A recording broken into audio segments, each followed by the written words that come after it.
Peace, family. My name is Vicki Dillard for African Diaspora News Channel. Thank you so much for tuning in, family.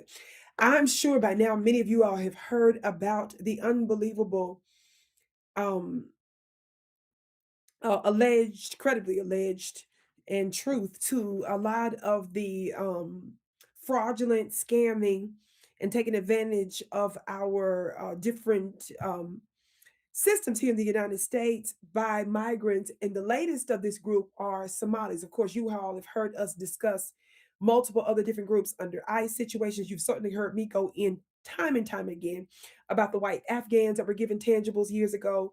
I've discussed them many times, Ukrainians many times, on and on and on. Yes, well, there's a huge irony in the Somali scandals and scamming that has been exposed recently. I want you to watch this brief clip. Right here, you have a list of all of the healthcare companies.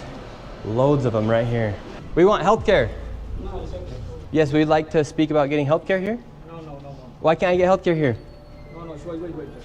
Warning, you are under video surveillance. No trespassing, security armed. This is the strangest place I've ever been to get healthcare. Just a bunch of different places. Healthcare here, healthcare right here. Another healthcare company right here. There are 3 healthcare companies inside of this building right here in this room of 7C. Now we have another Helping Hands, Home Care LLC, another healthcare company. Present Help right here. We're looking for the best rates of healthcare here inside this building because we have so many options. Who can we talk to about getting the best healthcare? I don't know. No? Sorry. All right. We will not get any healthcare here. David, this is one of the stranger places I've ever been. Literally, healthcare every door you go to, yet nobody will give you a rate. How much money do you think's been funneled through this building?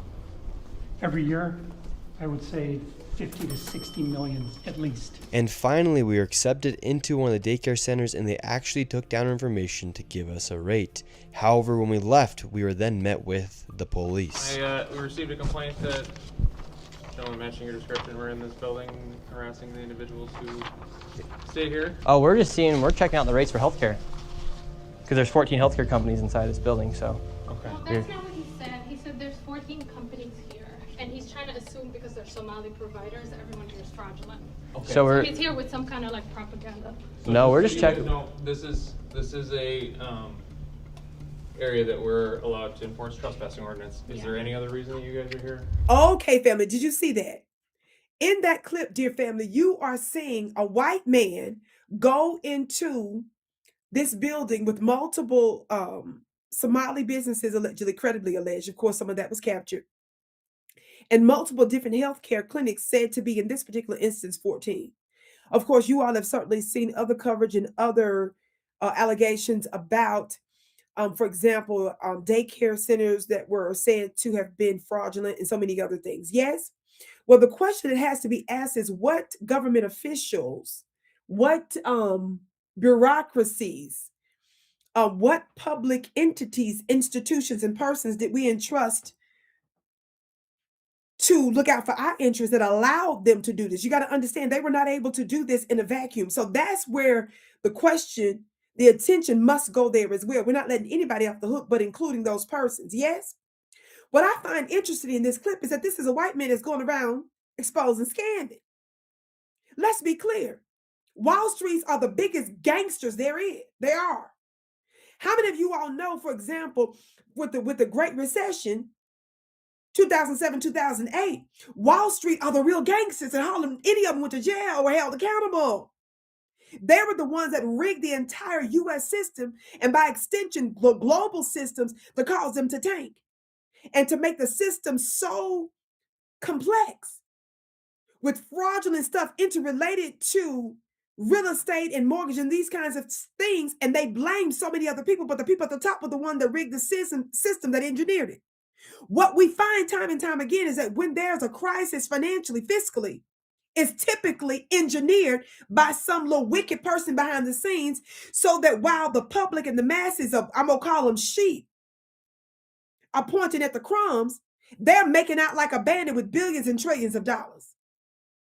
Not only that, we know that whenever there is like a medical global thing going on, whenever there's upheaval with war, somebody, some corporation is making money because of it.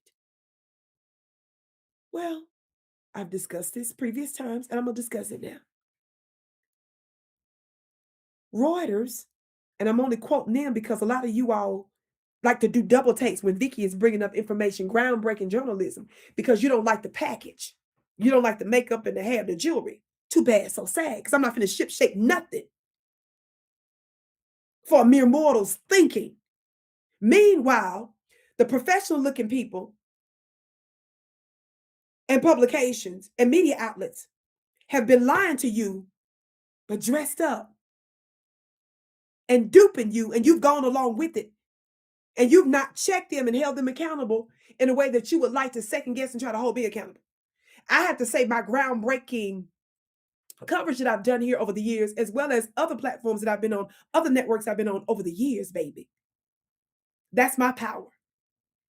And other networks and individuals like to watch me in secret and copy my content to make sure that you never know who's really bringing you the news. So many times they like to put their own spin on it. Watch this.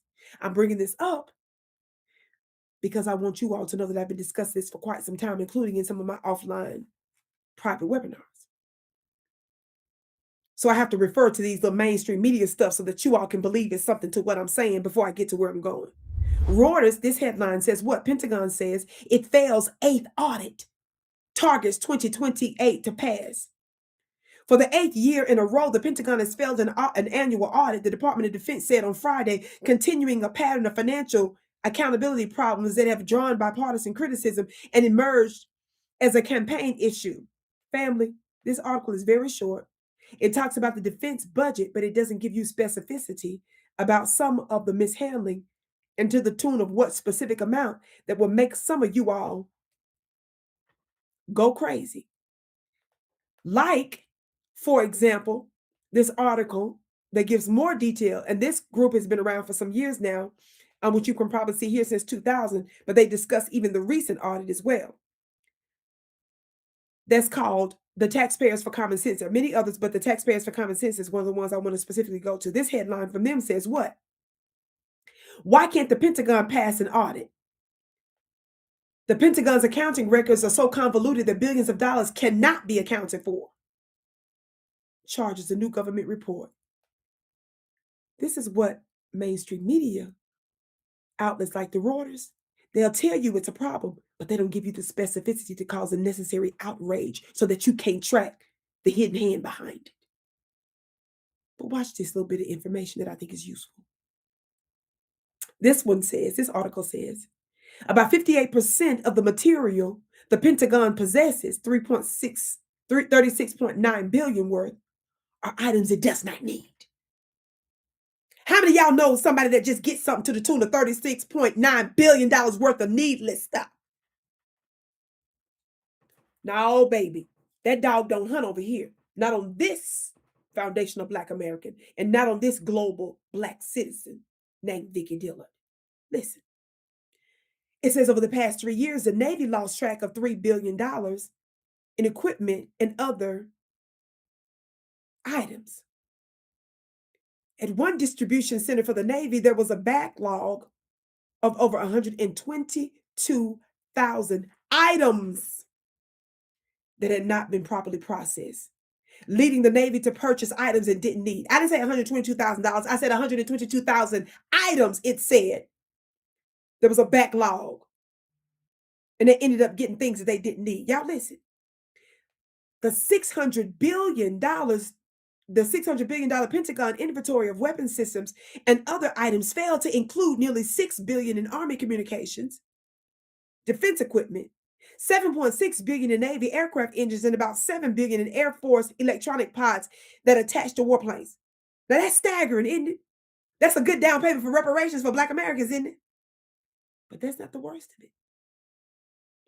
Think about what we just heard with the Somali scamming and the millions and perhaps billions.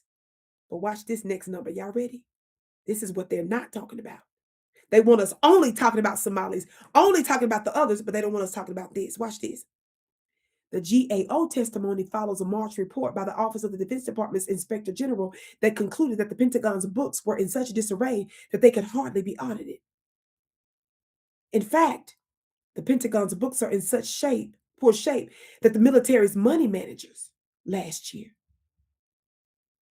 made almost $7 trillion in adjustments. $7 trillion in adjustments. $7 trillion in adjustments.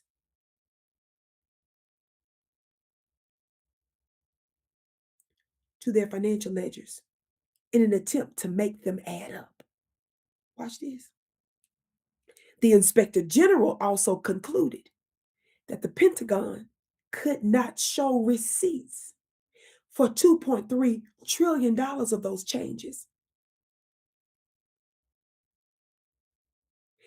And $500 billion, that's $500 billion, of the adjustments were corrections of earlier mistakes. The article goes on to say that the Pentagon is not alone. Only 11 of the 24 big federal agencies could produce reliable financial statements for last fiscal year. Let me tell you something. When we're talking about the federal government, unfortunately, with the Pentagon and the DOD and other agencies, are really served as a laundering agency for corporations and entities.